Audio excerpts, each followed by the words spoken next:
This video is sponsored by Spitfire Audio. This is the intro of Can't Stop the Feeling by Justin Timberlake. As you may notice, although the left hand is moving around playing different bass notes, the right hand is just playing the same chord. It's just going like that. Just playing the same version of a C major chord. That's just a C major triad, second inversion, but then underneath the bass is moving, and that's effectively giving us three different chords.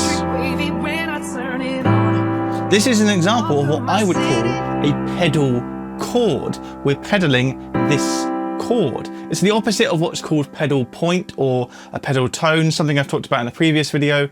A pedal point or pedal tone is when the left hand stays still and the right hand changes around different chords.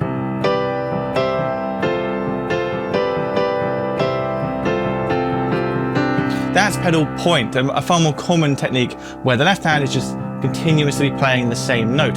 Well, what I'm talking about today is effectively the opposite of that. It's where the chord is staying the same, but the left hand, the bass is changing. And of course, this applies to more than just piano, left hand, right hand. It applies to guitar, it applies to wider sort of orchestral arrangements, and we'll talk about all of that today. But let's look at some more examples of this happening on the piano. For example, if I take an A minor chord and just keep playing it in the right hand and then descend like this in the left hand,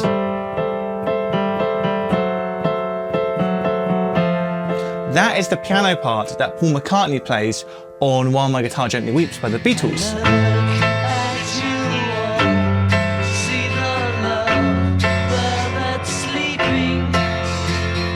The chords of this section, A minor, A minor 7 over G, F sharp minor 7 flat 5, F major 7, are all effectively just an A minor triad with a descending bass line. So as I mentioned before, this concept of having a pedal chord, a chord that stays consistent up above while something changes below, is not exclusive to the piano. In the chorus of Eleanor Rigby, the violins are playing this E minor triad, E, G and B, playing in a staccato fashion, and below the static chord, the cellos are moving down these notes here. Starting on D, and going down to C sharp, C and B. All the lonely people, where do they all come from? All the lonely people, where do they all belong? So that's adding not only a kind of glue, but a tension as well, right? It's almost becoming a bit over the top, a bit much, that this keeps happening, this chord keeps happening. It's sort of building pressure. But the left hand keeps recontextualizing that chord, giving us a different angle on it, and effectively changing what the overall harmony is. So here we have E minor 7 over D, here we have C sharp minor 7 flat 5, then we have a C major 7 effectively, because if that C was up here, it's a C major 7 chord, right? It's just split across the octave, and then down to the B, which creates a second inversion E minor chord. But that's kind of over analyzing in a way, right? Because it is just E minor with D, E minor with C sharp, E minor with C, E minor with B, and you could write it that way. You could do E minor slash D, E minor slash C sharp, E minor slash C, E minor slash B. That could be described as an example of a line cliche. It's not the strictest example of a line cliche, but it technically falls within the definition, which is a static chord with a bass line below that moves by semitone. So it moves literally to the nearest note we have. But a more typical line cliche would have the bass line start on the tonic chord, like this. The classic descending line cliche is a perfect example of this pedal chord idea, where you have a consistent chord in the right hand or upper registers of the music, and then a descending bass line down below. My funny Valentine, sweet comic Valentine. You make me smile. My Funny Valentine is a classic example of a line cliche. Another line cliche we can see that is actually the exact same chord progression that was used in Eleanor Rigby, just in the key of G minor rather than E minor, is in the intro of Sorry Seems to Be the Hardest Word by Elton John. Once again, we have that static minor triad, a G minor chord here, with a moving bass line down below.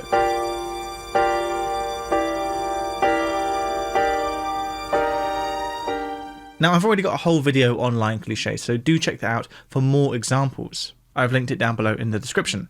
Now, although on piano it's easier to visualize the pedal chord because you have the pedal chord in your right hand and the changing bass in your left hand, this is still applicable to the guitar. For example, with the chords from Wonderwall, above all of these chords, we have these same two notes pedaling across. Now that's technically just two notes, so I guess not a chord, but there is actually another Oasis song that does make use of a full chord where the chord is sustained whilst the bass line changes below, and it's this song.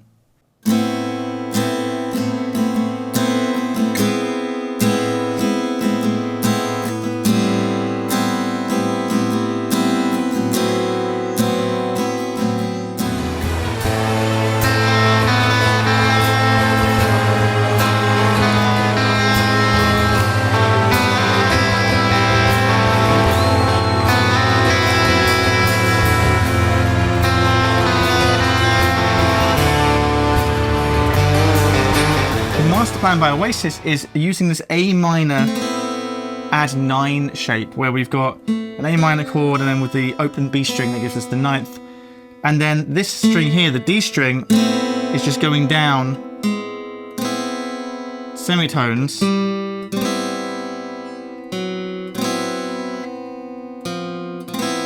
eventually we get a leap down to the open D string, and still with that open shape above, and eventually it resolves to a regular A minor. So what we've got here is basically this as our pedal chord, the combinations of the notes C, B and E, which is quite a clustery sound, right? The C and the B are only a semitone apart, so that's quite a tense sound.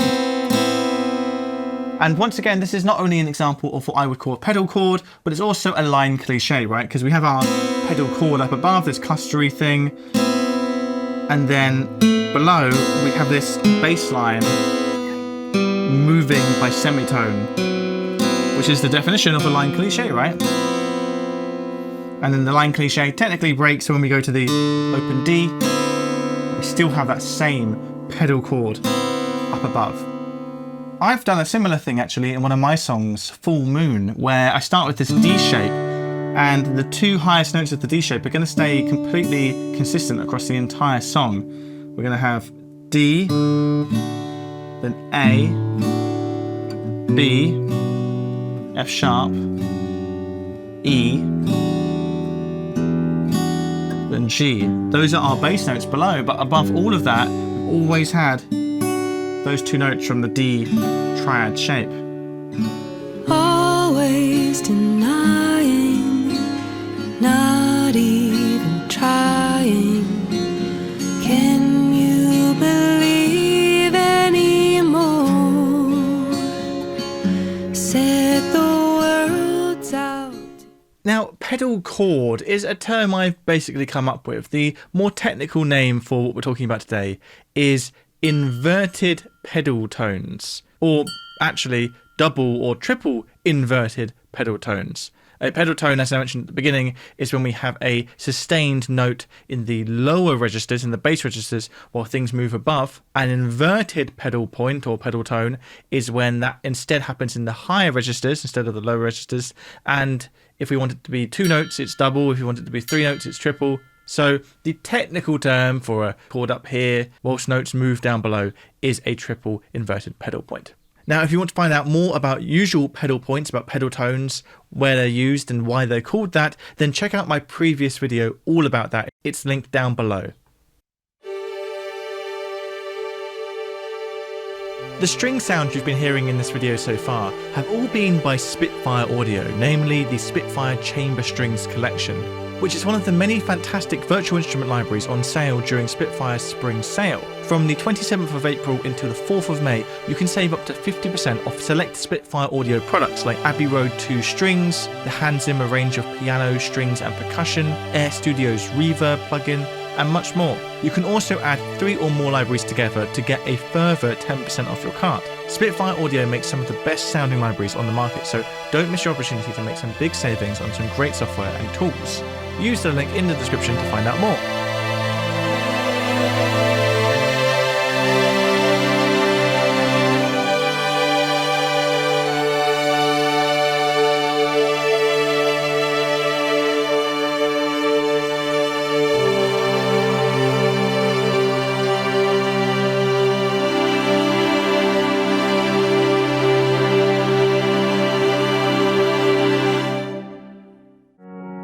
So if you've made it this far, then maybe you'll be interested in my music. I've just released an album of original songs, 10 original songs that I wrote. The album's called Under an Empty Sky. It's available right now on streaming platforms and also on Bandcamp, where you can buy it on vinyl, CD or download. Light in the dark, anyone can see it. Are you gonna pull it apart?